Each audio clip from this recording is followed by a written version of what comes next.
I know you've seen a lot of different interviews, our amazing coffee shops around the neighborhoods, restaurants, a couple of designers, but we're really excited to show you, within the industry of architecture. There's an architecture firm here within one of our neighborhoods, and so we're really eager to showcase Nia Architects Incorporated.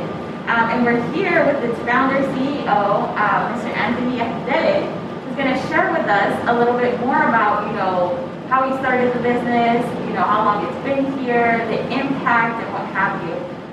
So looking forward to, getting started with the conversation. Thank you so much again for willingness to share your story with us and connecting. To kind of kick us off, if you can share a little bit, any diversity and inclusion initiatives that Nia Architects has taken that you feel proud of and you think others can simply implement as well. Thank you for coming to our office and thank you for having me here to share my story and our journey, how we get here. We are not just starting to talk about diversity. We have been talking about diversity for a very long time. When this office was first founded, it is believed that I came from another part of the world to this country. I was given the opportunity to go to school here in Chicago and then work for other firms. At the same time, have the opportunity to establish and start my own firm. The main goal of this is that everybody is welcome to practice architecture, and everybody can function and can fulfill their dreams when given the opportunity. So when the office started to grow, by hiring, we find that we have to hire from every broad spectrum of the world, because the world is a place where we all learn from one another. My background, mine is different from others, and we learn different cultures, and then from one another we learn, and we learn we can then create a better place, a better environment, a better working place, and a better world for everybody. And that's how we have been able to bring diversity to our business. Actually, there was one point in time we always called the office an international firm, because there have been people from every part of the continent in this world that has come through and worked in our office, and we are very proud of that. That's amazing. Thank you for sharing that. I'm curious now, really, was there a pivotal point maybe in your childhood or early career that, kind of set it off for you, like, this is what I'm going to do, I'm going to open up this firm? Well, I think growing up in Nigeria and going through elementary school and high school, I was fortunate to attend a very good technical high school where I excelled in science and drafting and mathematics. So, and then looking at the way houses are constructed in Nigeria, kind of maybe I could learn a better way to help and introduce a new technology, technology. That's the main cause of why I chose to become an architect. And for that, I believe that it is thing that we are called to do is the architecture is what we are called to do. Thank you for sharing that. I'd like to know a little bit more, what have been the biggest challenges or unforeseen ones, right, regarding being both Black-owned and immigrant-owned business? How have you navigated these challenges, particularly, and what advice do you have for those who are maybe going through these challenges? Again, over the last 25 years, a quarter of a century is hard to believe, that there have been a lot of pitfalls, lots of ups and downs, and it's all about perseverance, it's all about forward-looking. Initially, we have some of our pitfalls, some of our challenges, like lack of the opportunity to be able to acquire credits to improve the business, to grow the business. I mean, that was at one point very became a stagnant stuff for us, so that we were not able to get credit, but thank God that we were able to overcome that obstacle. Now it's a better environment for young people who are now trying to start a business. There's opportunity now for great line of credits.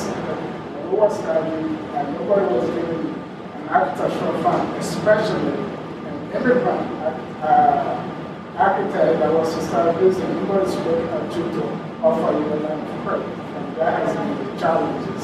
But again, thank God we were able to overcome and we were able to persevere and we were able to, grow our business. That's amazing. Thank you for sharing that. I'm curious to know now then, why Chicago?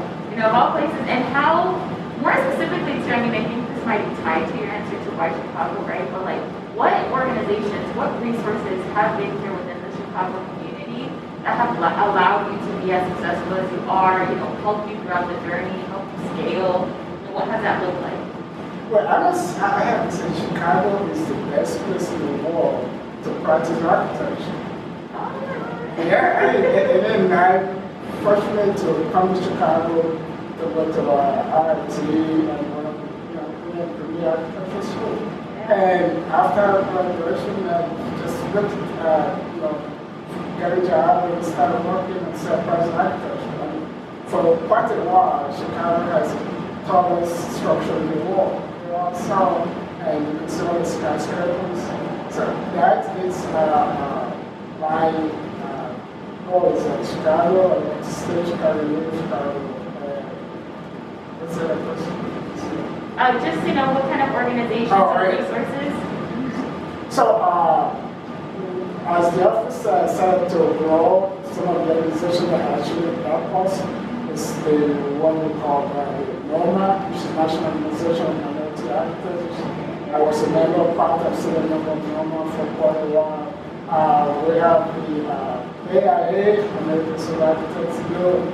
They give some help at one point in time, and the ELC, Business Leadership Council, was very instrumental, and there's a lot of other organizations, and some of my friends and some of my colleagues, some mentors actually also has helped us in getting to where we are today.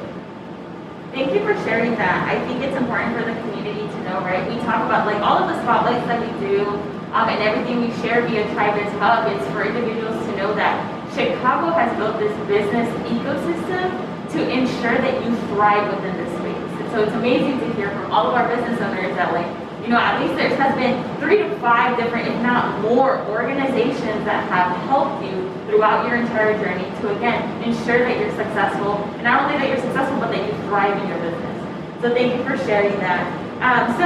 A little bit more kind of what you're involved with. We've read that you are involved with the CPS and the CPS principal for the DATE program. How does being involved with your community impact your work and vice versa? If you look at our website, one of our philosophy and model is that we are created to the community. And coming from the community background where I came from, you have to really embrace the whole child community. Again, there's an adage in Nigeria that says it takes a village to raise a child. So a community, you embrace it as an architect and you give the community good housing, good schools, good library, good place to recreate and work out their body, and a place to heal their body, health center, and give them a job. The community will try. Those 5 pillars is what we are committed to do as an architect. And when we go to the community, we tend to focus our attention on those 5 areas of architecture, 5 areas of life where a human being, community, can embrace it and better their life. They have good housing to live, they have good school to go to, they have a good library, a good area to sports and recreate. That's our commitment to our community and the neighborhood that we ever go to work. Wow, that's incredible. Thank you for sharing that. Finally, Mia Architects, that we know, is proud to be a purpose-driven design firm committed to enhancing the neighborhoods and communities through architecture and design, just similar to how you shared, right? Can you tell us what this means and how it's done?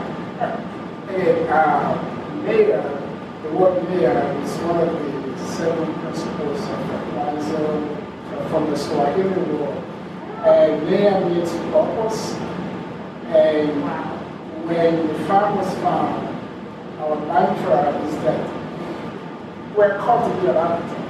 We're purposely called to be an architect. Not just anything, we train for it, went to school at center, we're called to be an architect. So like that, our purpose in life is to help people enhance and better their life. And then, having said that, our commitment is to creating to the neighborhood, to individual person as a whole. And our purpose in life that you can do whatever you want with your mind to open. Wow, that's such a beautiful story. Thank you for sharing. I hope that you all see kind of this theme now. Like, what is in the name, right? The name is so important for your business and to put such thought and effort in, because it's like a mantra. It sets the tone for how your business is going to scale and grow. So thank you so much for sharing that. Thank you everyone for joining us and hearing yet an incredible story of a business here in the city of Chicago and how they're thriving, a Black business. If you want to learn more, we're going to make sure to share links below on the bottom and on Facebook, on YouTube, on Instagram. Thank you for joining us and thank you for being with us today and sharing your story. Thank you for having me.